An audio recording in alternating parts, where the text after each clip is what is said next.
Now that our picture is open, we want to make sure that its qualifications are accurate to upload onto iCan's Cheeseburger, because that is what we want to do when we're finished, right? So let's come up here to Image, click on Image Size, and this tells you the basic pixel dimensions of the image that we're looking at.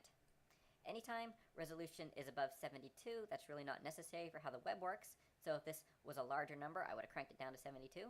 If you guys are doing print, you want this number to be higher at around 300. So decide what you want to do with your picture, remember those two numbers, and plug them in under resolution. Now, if your picture isn't robust enough to support a resolution of 300, it's going to pixelate and not look too good, but that's really a tutorial for another time. We're going to click on the width and bring it down to something manageable, like say 6 inches across. Photoshop automatically adjusts the pixel dimensions for you here, and the height so that everything stays properly in proportion. If you don't want it to stay in proportion, and you say you want to warp the image across, you can unclick this button here. But we're not going to do that.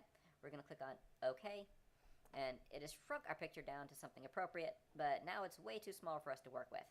To bring it back to a manageable size, we're going to come over to the left under where the zoom tool is. The shortcut for zoom tool is Z, very useful. We're going to give that a double click, and it brings the picture up to 100%. Now let's say we want to look at things extra closer, like look how cute this guy is. Let's look at this guy a little closer. If you click and drag with the zoom tool, the place that you select will now fill the area that we have. But now we're too close. Double click the zoom tool again, brings us right back to there. The zoom tool works incrementally, so if you're at 100% and you just want to get a little bit closer, you can give a single click, and it comes in to 200%. You can give another click, and it goes to 300%. If you're on the zoom tool and you want to go out from where you are, you can hold down the Alt Option key. See how the plus changes to a minus? And then it steps back just like it steps in.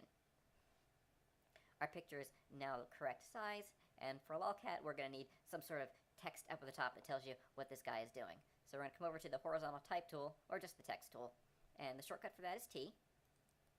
Click to select.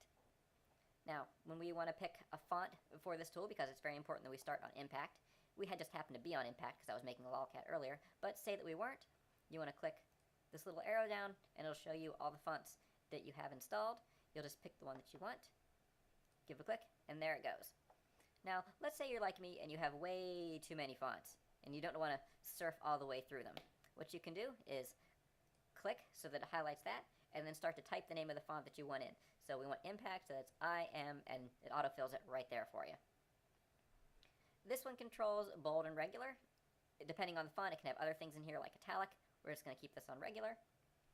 This is the font size. You can select font size by pulling down on, hitting the button to pull down on this, picking the size yourself, or if you bring the mouse over these two little T's and it turns into the hand with the arrows, anytime Photoshop changes your hand, or your tool into the hand with the arrows, you can click and scrub left and right to change the number. So we can drag it really high up into the 900s, we can drop it down to 0.01, we can do somewhere in between. I'm going to use this and bring it down to 48. Now that we're on 48, we're going to click on the image. Now the type tool is going to make a new layer. Did you see over here where the new layer popped up? Layers in Photoshop are one of the most critical elements. They separate different things that you're doing from other things that you're doing. So this type is going to be on layer 1 here, while the image is on the layer background. So you can do things to certain layers without them affecting any other layers. Now that this type is selected, we need to give this guy something he's doing. He's like, oops, he's, oh, hi, I has a bench. Yeah, I know, it's not particularly funny, but this is just a tutorial. Now, our text has gone way off to the side. We want to bring that back. That's not what we want. We'll come back to the left. We click on the Move tool. The Move tool lets you do exactly what it says. It moves things around. We'll come back to the text, click on the layer, and just let you move it around. You don't have to click on it directly, as long as you're on the layer where the text exists. That's the thing you're going to control. So we're going to put it right here next to this guy. We could put it underneath him, but I like it when cats talk from the top, so it's going to be right there. Now this kind of pale, powdery blue color isn't too becoming, so to change that we need to select all the type again, come over to this T, give it a double click, it highlights all the text for you, and to change the color, we come up to this little box which is blue at the moment, click it, come down to the white, click OK, and now all the text is white. It's showing it inverted here because it's all selected, so we'll just click on this background layer and it shows you all the text. Some people like to add that little stroke.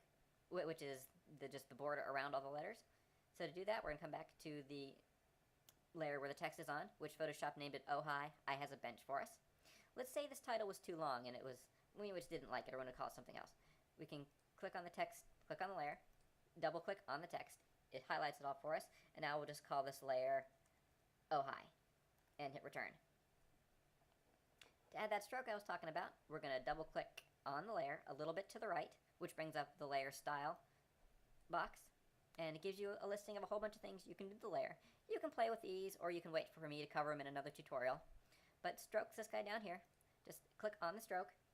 Now, be careful to click on the stroke word itself, because if you just click on the little box, this guy over here isn't going to change from the styles box over to the stroke box like you want it to. So now that we're on stroke, it says stroke here, because you can have it selected. Kind of rambling, it's unimportant. Anyway, change the color of the stroke. Click the little color button. We're going to change it to black, because black's the color people usually use. Click OK. The size controls how thick the stroke is. We're going to put it to, let's give it a 5. This box here controls where the stroke is in relation to the letters. Outside means it occurs as soon as the letters end on the outside of them. Inside means it occurs inside the letters and nothing along the outside. And center means it occurs exactly half in and half out. Usually want it to say outside. Opacity is how visible the stroke is. It can be very faint. You can crank it up to 100. We'll leave it at 100. We'll talk about blend modes and fill type in a future tutorial. So we're going to click OK. Brings it right there. Now let's say that we don't want all this extra stuff in the picture. We're going to click on the crop tool here, or C is the shortcut. Just click and drag. This little marching ants border shows you where it's going to crop to. You can press return here, or you can right click on the inside of it and hit crop. If you decide that you don't like where this is cropped, you can hit cancel. Let's just click cancel for the moment. It brings everything back the way it's supposed to. We're going to crop it out again. Now, I've left a lot of space up here, so we're going to bring the crop down. Just move your mouse over this little box till it turns into the arrows. Pull straight down here, and there you go. It also works in these corners, so you can adjust it this way, you can adjust it that way. You can bring it in and out wherever you want. Wherever you want. Come on, right there. That's where I want it. Now we're going to give it a crop. And I moved the crop line a little too far to the left, so that it included parts that weren't in the picture, which is where this little white line came from. You guys see that? Let's zoom in on the little white line. See, yeah, we don't want that little white line. So we're going to have to recrop it. Actually, let's not recrop it. Let's talk about undoing things that you've done. This little guy here is the history palette. That's not really a palette, but it shows you everything that has occurred in the picture. If you guys aren't seeing this, you want to move up to Window, and then make sure the history has this little check, and then it should appear somewhere you can find it. The history keeps track of everything that you've done to the picture so far within, I believe it's the last 20 things, depending on what you have it set to. So we're just going to click on stroke up here, and it gets rid of the crop. Say you didn't like the stroke, you can come back up to layer properties, gets rid of the stroke, and we can just keep backing up all the way through our picture until it's just like we opened it. But to get back, we're going to click on this crop here, so that we're all the way here. Nope, we didn't want that, so stroke, and there we go. Crop tool is still selected. Mark it out there. Hit return for crop. No white line that time. Looks pretty good. We're going to want to save this, so come up to File, Save As. We could just save it, but if we do a Save As and save it as something else, then our original file is going to stay intact in case we decide that we do want that grass and that part of the umbrella for something later. To save it, depends where you want it to go. I like to put things in my LOLCATs file, or my folder. If you don't have a LOLCATs folder, you can click on New Folder down here, type in LOLCATs, hit Create. I'm going to push Cancel because I have one. Makes a little folder. Highlight there. We're going to call this one On the Bench. Format. We no longer want it to be Photoshop format. We want it to be good for the web, which means that JPEG or PNG are our best. We're going to click JPEG. Hits it right there. We're going to push Save. This JPEG's option box comes up. Generally, you don't want this number to be above 7 unless you're doing super nice stuff for the web, and you don't want it to be below 7 because then your picture just doesn't look good. We're going to put it at 7. We're going to click OK, and there we have it. Your picture is all ready to go and upload. Stay tuned for the next tutorial.